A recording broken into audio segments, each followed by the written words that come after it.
يلا بينا النهاردة هنعمل خلطة بقسماط رهيبة، هتنفعنا في البانيه والكفتة البانيه والبفتيك والكبدة البانيه كمان.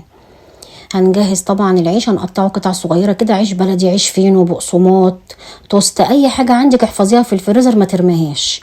حمصناه على درجة حرارة 200 حوالي نص ساعة، وكل شوية بنقلب فيه عشان يبقى كله متحمص. حمصيه كويس جدا عشان يطحن معاكي كويس جدا، دي اهم حاجة.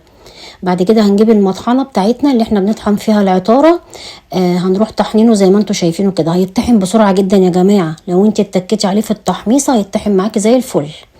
بعد كده بعد ما طحناه جهزنا 3 كوبايات دقيق، نص كوبايه نشا، ورشه ال11 بهار، لو مش عندك مفيش مشكله، دي يعني زياده عندي.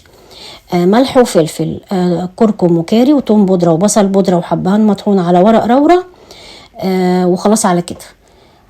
هنضيف بقى ايه ال11 بهار، لو مش موجوده عندك زي ما احنا متفقين بلاش. توم بودره وبصل بودره ورشه كزبره، وانا رشه كزبره، وملح وفلفل وكركم وكاري، وايه تاني، وحبان مطحون على ورق رورة. قلبناهم كويس وبعد كده هنعبيهم في اكياس بس كده، وتحفظيه في درج التلاجة. اوعي ترمي لقمه عيش، اسمعي كلامي واعملي الطريقه دي هتعجبك قوي. يا رب يعجبكم الفيديو. اذا عجبكم الفيديو لايك وشير واشتراك في القناه، والسلام.